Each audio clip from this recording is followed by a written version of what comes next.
Is the fall of the Assad regime the latest sign of Russia's declining global influence? And is the retreat of Russian troops from Syria a small crack in Putin's global strategy? Or does it foreshadow more serious concerns for the Russian Federation? Joining me tonight to discuss these questions is Ilya Ponomaryov, an exiled Russian opposition leader. Good evening, sir. Good to have you. Thank you for your time. Well, thanks for having me. Hello. So let's start with explaining what Russia's interests in Syria were, and while the fall of Assad is so unfortunate for Vladimir Putin. So since the 70s, I understand, Russia's foothold in the Mediterranean has been bound with this Assad dynasty. Now, as it happens, Russia's enduring military presence in Syria is going to be either more expensive or shorter or less effective and intensive. So how, in your mind, could that affect Russia's policy in the region? Well, obviously, Syria was a stronghold for Kremlin for many, many years, as you correctly said, and the relationship with Assad have a long-lasting history. That's why Russia decided to intervene, and Syria actually was more than that for Vladimir Putin. Syria was a symbol that he's returning to the role of a global player.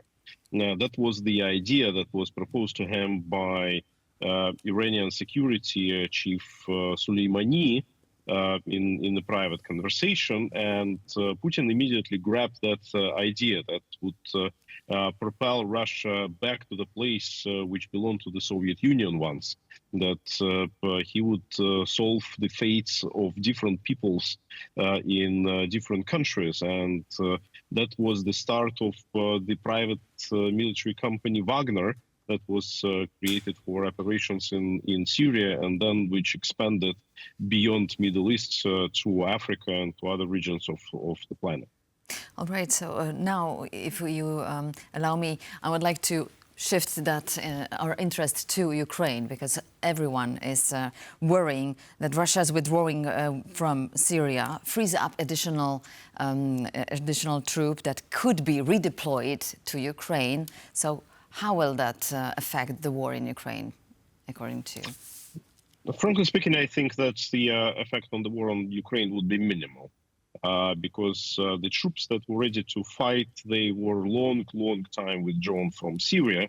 And actually, that was one of the main reasons why Russia just could not defend Assad there. And that was one of the reasons why the armed opposition decided that the moment has come and started their advancing, because they knew that Russia is no longer an assistance and Iran is no more an assistance to Assad, and that was the main trigger. The only threat that could have been real is the naval fleet that was based in Tartus.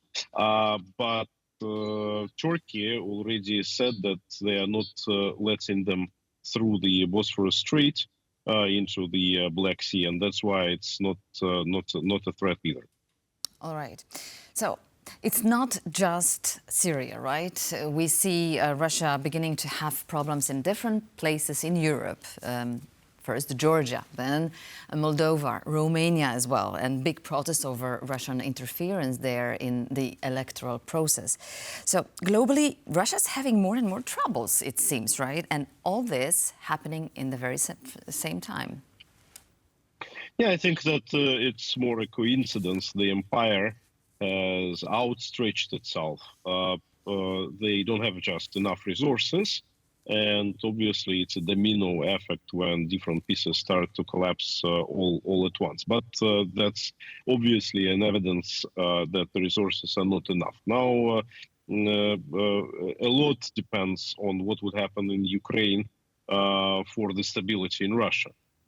Actually, this ceasefire agreement that so many people are talking about could be the rescue for Vladimir Putin. It can be his way out, because it would remove the major burden that his political and economic system currently has at the moment. Whether that will happen or not, we will see, but I think that Putin is definitely willing to negotiate.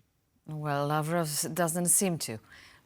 He says that there's not going to be any talks so far. I think that the proper negotiator would never disclose his cards, and obviously Putin would do everything possible that Trump and Zelensky should be at their knees begging for the negotiations. But I think that's what he wants the most. All right. How about internal domestic problems and economic problems for Vladimir Putin? We see 28% of inflation. We have seen the ruble, which lost 10% in just one day last week.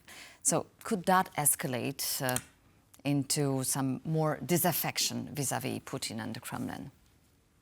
The devaluation of ruble is rather the indicator than the problem itself, because devaluation of ruble allows Putin to have more rubles to spend for his military machine and for the payments that he is doing for his military men and for the industries. But obviously, it's a sign of a deep and severe problem. And this problem is that too much is being spent on the military. Too much is dependent on this, and Russia is in a serious international isolation.